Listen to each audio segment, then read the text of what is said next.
За энэ гурван талт уулзалт ерөнхийдөө ховор формат. Тэгээд шхабын дээд хэмжээний уулзалтын үеэр бид нар бас ажиглагчийн хувьар ордог хэдий ч гурван талт уулзалтыг санаачлаад 7 дахь удаа уулзж байгаа. Тэгээд энэ жилийн гурван талт уулзалтанд 3 орн маш их ач холбогдол өгж бэлтгэлтэй орсон. За манай хоёр хөршийн хувьд бас нэлээ идэвхтэй их манай саналыг бас дуртай үлээж аваад энэ уулзалтыг энэ жил ингээд зохион байгууллаа.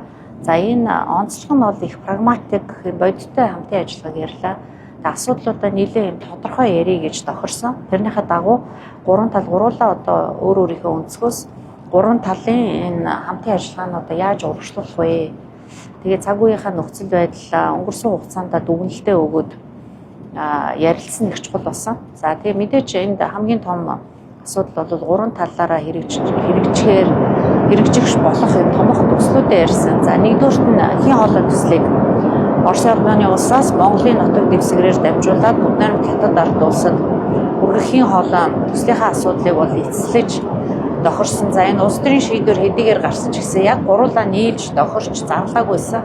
Тэгээ СЖП-ийн дарга эхлээд одоо оршил өгөндөө тэр одоо гурван талын хамтын ажиллагаа маш чухал. Хоёрдугаарт энэ гурван талт уулзалт нь бол цагаа олсон их чухал уулзалт болж байна. За өнөөдөр бид нар үр дүнтэй уулзалт хийх хэрэгтэй. За тэгээд энэ том төслөө одоо бид нар хийн хоолойн төслийг Бүгд найрамд хятад ард улс Монгол улсын нутаг дэвсгэр дээгүүр дамжуулж аваад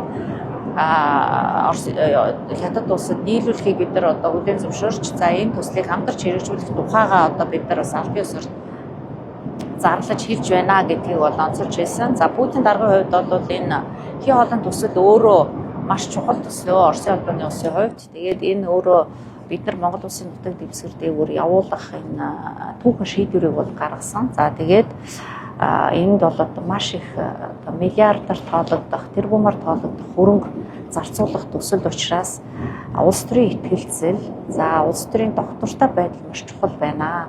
Тийм учраас одоо гурван тал гуруулаа энэ төслийг богино хугацаанд төлөвлөснийхаа дагуу хэрэгжүүлэх дээр онцгой анхаарах шаардлагатай гэдэг ийм зүйлийг хэлсэн. За манай Монгол улсын ерөнхийлөгчийн байр суурь ч гэсэн бол ижилхэн байсан. За энэ бол түүхэн төсөл ингээ хэрэгжих гэж байгаа баяртай байна. За энэ гурван талт уулзалтын өмнө Миллер дарга ус Монгол улсад айлчлаад Монгол улстай энэ хийн хоолой асуудлаар баримт бичиг зурсан. За тэрнийхээ дараа шууд хятадд ирж бас одоо хятад улстай баримт бичиг зурсан. Тэгэхээр энэ ажил бол бодиттой ингээ хөдлөөд эхлээд явж байна гэж ойлгох хэрэгтэй.